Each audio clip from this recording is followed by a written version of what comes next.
Assalamualaikum warahmatullahi wabarakatuh. Sebelumnya di video saya ada penjelasan terkait artikel yang saya publikasikan di Konferensi Internasional ICIS 2020 di ITB. Bisa dicek di channel saya dengan keyword ini ya, presentasi ICIS 2020. Itu sudah saya buat slide-nya. Terus artikelnya bisa dicek di IEEE dengan judul Tabor Type Classification Based on Image of Bulk Wide Deep Learning. Mohon maaf ya kalau bahasa Inggris saya kurang bagus. Nah, terus di artikel lagi, saya juga ikut konferen lagi di tahun ini 2021, yaitu nama konferennya saya sebentar, mohon maaf.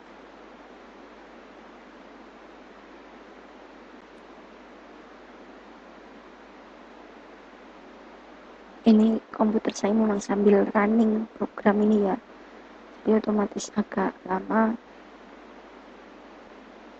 Saya nama konferennya lupa, tapi ini konferennya besok tanggal 9 April besok.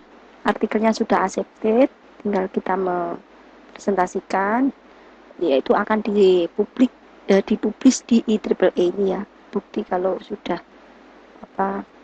dapat nanti di IEEE. Lengkapnya nama konferennya, nah ini.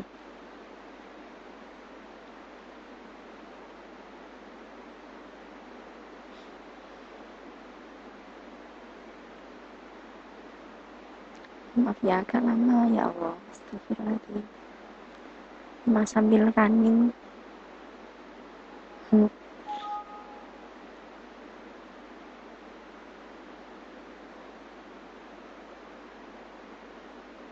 Ini nama konferennya ICONSIT nih ya, Computer and Information Technology. Itu tanggal 9 di alma mater saya S2, jadi di kampus saya S2. Terus pembahasannya terkait apa? Jadi saya jelaskan di video saya yang ICIS itu juga sudah saya jelaskan bahwa gambar yang saya pakai harus sama ya, baik itu ukurannya, ukurannya ataupun istilahnya kedalaman warnanya. Jadi apa ya istilahnya, intinya kalau berwarna ya harus berwarna semua, kalau grayscale harus grayscale semua, seperti itu. Nah, gambar ini saya ambil ya, gambar ronsen dada saya ambil dari Kaggle. Saya tunjukkan linknya. Jadi saya download dari Kaggle. Ini dari Kaggle dataset. Terus di situ saya mau melakukan klasifikasi menggunakan CNN. Tapi datanya saya olah dulu. Saya buat enhancement menggunakan histogram ekualisasi. Alasannya kenapa? Alasannya yaitu karena citra Ronsen itu kontrasnya tidak bagus, jadi tidak sama, banyak kekurangannya. Otomatis saya harus melakukan perbaikan. Nah, perbaikannya saya menggunakan histogram ekualisasi. Di video saya terkait pengolahan citra digital sudah ada di playlist ya, bisa dicek terkait apa itu histogram ekualisasi. Nah, pembahasannya seperti apa juga sudah lengkap, termasuk studi kasusnya. Nah, jadi datanya gambar ini saya bagi jadi dua, yaitu normal sama pneumonia. Jadi kalau kita sudah download itu sudah ada memang folder normal sama pneumonia. Akan tetapi gambarnya itu ada yang nggak sama, ada yang RGB, ada yang grayscale. Otomatis saya olah dulu, saya samakan semua menjadi grayscale. Setelah saya samakan semua menjadi grayscale, terus saya lakukan perbaikan menggunakan histogram ekualisasi, atau kalau ini clay kan istilahnya representasi dari histogram ekualisasi. Jadi nggak beda jauh, hanya beda bagian. Clay itu kan per region, per area. Misal satu gambar bisa saya bagi berapa area. Kalau histogram ekualisasi langsung keseluruhan, seperti itu. Nah, setelah saya lakukan klasifikasi, saya perbaikan menggunakan clay, kemudian berikutnya saya lakukan training. Jadi tahapan dari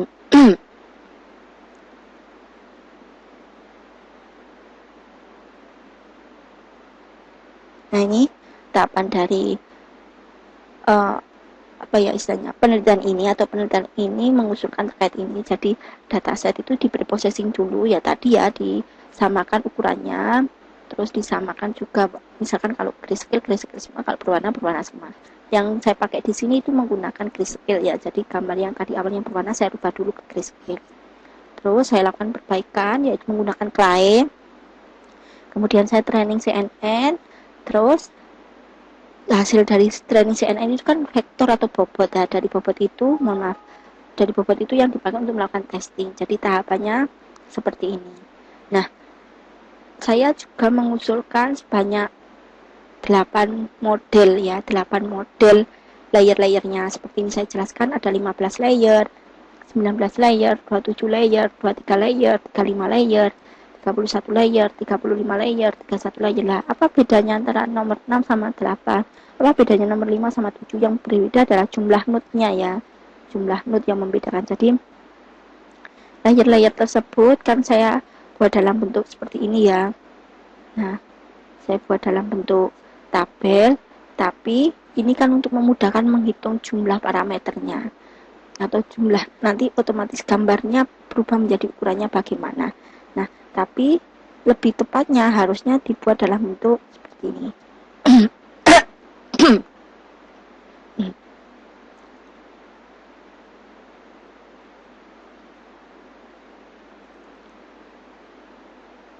Saya buat dalam bentuk Word ya, karena memang pada saat upload lebih tepatnya enak dibuat dalam Word.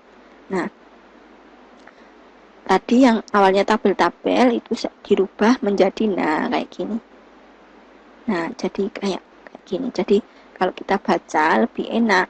Contoh misalkan, jadi gambarnya ukurannya adalah 224 kali 224. Kalau kali 1 itu artinya dia grayscale.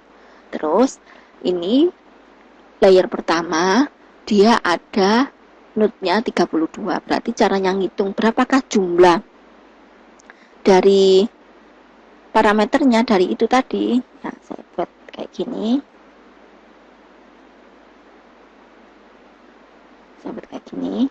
Nah, jumlah parameternya ini kan sudah jelas ya, model dari masing-masing layernya seperti apa. Berarti jumlah dari parameternya 32, itu biasnya kan setiap layer itu pasti ada bias.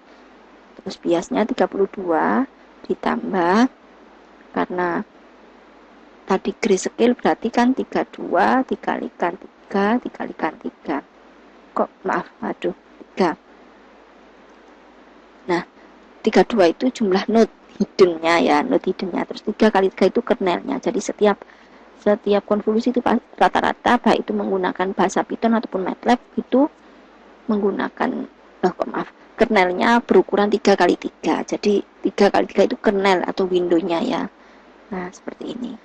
320. Terus yang bawah nanti sama. Biasanya pooling itu enggak ada parameternya.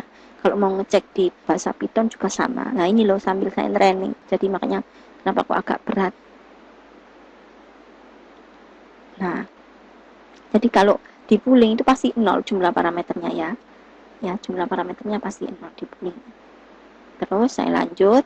Nah, bagaimana tahap konvolusi? Ya, tahap konvolusi itu seperti ini. Contoh misal saya punya ukuran, biasanya lebih enaknya gambar itu ukurannya itu ngikuti kelipatan 2 ya, kelipatan 2 atau kelipatan 8. Kenapa? Karena memudahkan, sama seperti kalau misalkan di bilangan biner kan kelipatan 2 ya, enak kayak gitu.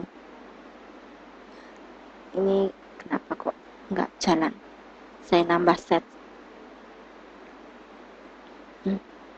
Oke. Dah. Misal saya punya gambar ukurannya misalkan kelipatan 2 kali 2 berarti 8 ya. 8 kali 8. Misal saya copy dari, saya nggak buka MATLAB, nanti biasanya agak crash MATLAB sama ini. Saya contohkan dari beberapa studi kasus saya lainnya. Mohon maaf ya, jadi belum sempat saya siapkan memang karena tujuannya ini apa, mau buka dari MATLAB tapi lupa. Kalau sebentar, dari sini aja.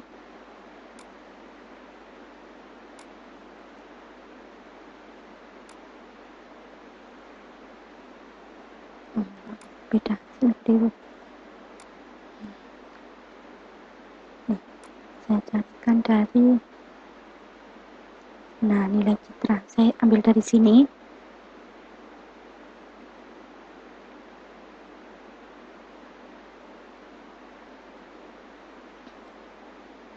Nah, ini ukuran 8x8, lebih enak wis. Oke, sudah saya copy.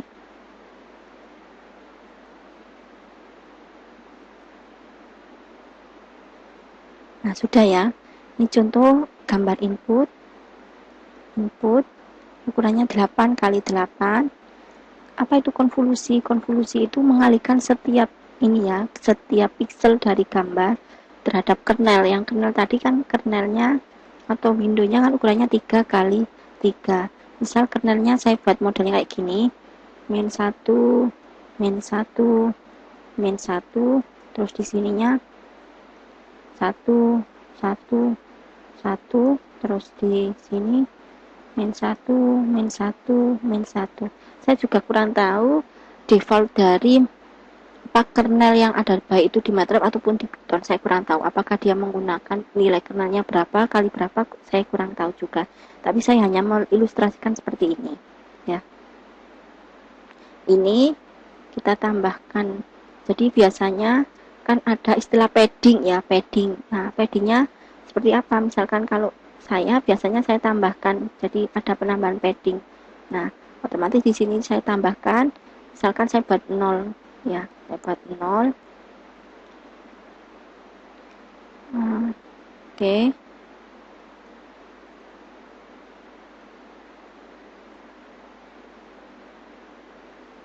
Nah,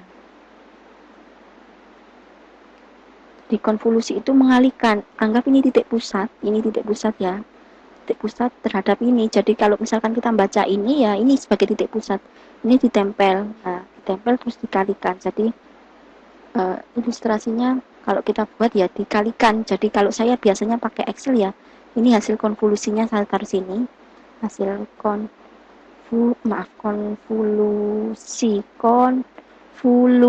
bener atau enggak ya tulisannya benar, konvolusinya. Nah, misal 39 itu jadi berapa? Caranya berarti ini titik pusatnya di zoom semua ya, di zoom, zoom, di zoom semua. Jadi titik pusatnya ini, misalkan kita baca setiap pixel ya, baca setiap pixel. Jadi kalau yang kita baca titik, misalkan itu 39, berarti titik pusatnya ya di sini, ini. Nah, gini. Saya kunci biar nanti waktu saya geser enak langsung. Hanya satu kali nulis rumusnya. Di Excel nanya kayak gitu. Terus bacanya kan dari sini. Jadi kalau kita belajar konvolusi, maka kita harus paham terkait mata kuliah pengolahan citra digital. Ada mulai terkait filtering, konvolusi, ada kok pembahasannya. Biasanya saya pakai buku pedomannya Bapak Abdul Qadir atau lainnya juga ada. Terus ini ya, berikutnya kita baca. Kan dia ada ketetanggaan 8 ya, tetanggaan 8. Terus ini dikalikan ya tetangganya ini. Nah, itu dikunci biar kalau dipindah nggak berubah-ubah. Terus naik ini ke tetangganya. Nah, dikalikan ini juga sama, naik, dikunci. Terus pinggirnya, jadi ada istilah indeksnya kan, indeksnya berapa, terus kalau ke kanan plus, kalau ke atas min, kalau ke kiri min, kayak gitu. Dibuat ada rumusnya. Saya biasanya juga kadang buat code-nya seperti itu kalau hitungan manual ya. Hitung manualnya kayak gitu. Terus kunci. Kemudian ini dikalikan, dikunci juga biar nggak pindah-pindah. Kalau yang pindah cukup di sini, setiap pixel digambar, dikalikan. Kernelnya nggak boleh pindah-pindah. udah kenal ya udah, ke tetangganya mana ya, mana itu ke tetangganya, kalikan, maaf, belum ada kurung, buka, dikalikan, ini tetangganya, saya kunci, kemudian ini 60, dikalikan ini tetangganya, saya kunci, terus satunya di sini terakhir. Ini berarti ke tetangga 8, kan mulai dari sini dia ke kanan, ini apa, berlawanan arah dengan jarum jam, terus dikalikan dengan filternya, dikunci, selesai. Yes, nanti kalau ada min atau jumlahnya kurang dari 0 atau lebih dari 255, biasanya itu ada fungsi bus normalisasi, itu tujuannya ya. Terus ini kan ukurannya 8 kali 8 ya, kita hitung 1, 2, 3, 4, 5,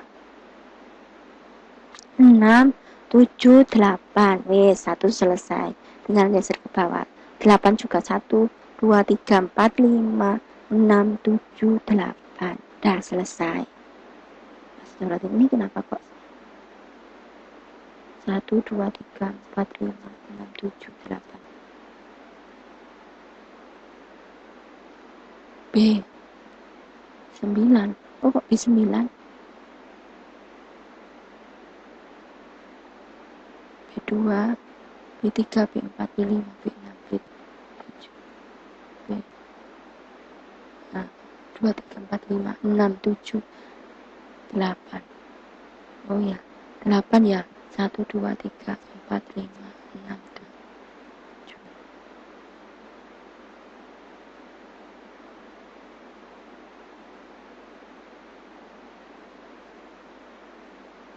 Harusnya sudah. Oh, ini ukurannya 7 kali 7, astagfirullahaladzim. Salah saya. Ini ukurannya 7 kali 7, makanya nggak mau. Ini saya delete. Salah ya. Ini harusnya 7 kali. Nggak enak kalau kayak gini nanti. Nggak apa-apa, wis. Saya tambahkan aja sebentar. Saya tambahkan. Memang harus ukurannya kayak 8 ya, 8 kali 8. Enak kayak gitu. Jadi genap-genap gitu loh. Nah, misal saya copy dari sini. Nah, sudah. Oh, maaf. Belum kesimpan, nanti aja. Terus ini saya geser. Nah, udah selesai. Masih sama.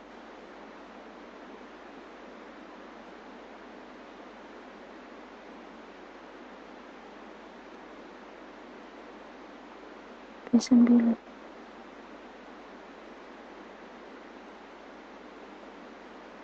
Oh, sudah ketemu. Nah, udah bisa ketemu, alhamdulillah. Nah, ini hasil konvolusinya. Konvolusi. Hasil konvolusi. Selanjutnya, barulah dilakukan pooling. Misalkan poolingnya saya pakai nilai maksimum. Nah, kalau pooling itu kernelnya ukurannya 2 kali 2. Nah, 2 kali 2. Nah, kalau max berarti dari nilai maksimumnya. Berarti ini dicari maksimumnya berapa. Jadi saya buat nanti hasilnya jadi 2, misalkan hasil bagi 2 dari itu tadi. Misalkan gambar ukurannya 8 kali 8, kalau dibagi 2 kan jadi 4 kali 4. Jadinya kayak gitu. Max dari ini. Oke. Terus max dari sini. Oke. Max dari sini. Terus dengan max dari sini. Udah. Terus ini juga sama. Max dari ini. Terus max dari sini. Max dari sini. Terus max dari sini. Nah, ini juga sama. Berikutnya max sampai selesai semua. Berarti ini. Terus max dari ini terus max ini ketiga, urutan ketiga berarti ini, terus max lagi nih, terus max lagi yang terakhir, kan saya pakai max pooling ya, jadi max itu berarti fungsi max ya. Kalau average ya average, kalau nggak salah AlexNet atau VGG itu menggunakan poolingnya average, bisa dicek di apa artikel-artikel ya gitu. Terus max, kalau saya ada salah blog ya mohon dikoreksi, nanti bisa di komentar. Terus max, nah selesai, ini hasil poolingnya, ini hasil poolingnya, ini hasil saya cek benar, NO 1314 N, oke benar udah sawah. Nah ini hasil poolingnya, jadi CNN itu caranya kayak gini, pooling ya kayak gini, seperti itu. Mungkin itu yang bisa saya sampaikan. Kalau mau mengambil citasi dari artikel saya, monggo nanti bisa dicek di triple E ya, ini publis di triple E dan alhamdulillah sudah accepted. Tanggal 9 akan dipresentasikan di conference yang tadi namanya icon apa tadi, lupa, mohon maaf saya lupa ya. Terima kasih sebelumnya, mohon maaf kalau ada suara yang kurang jelas atau ada apa iklan dan sebagainya. Terima kasih, sekian, assalamualaikum warahmatullahi wabarakatuh.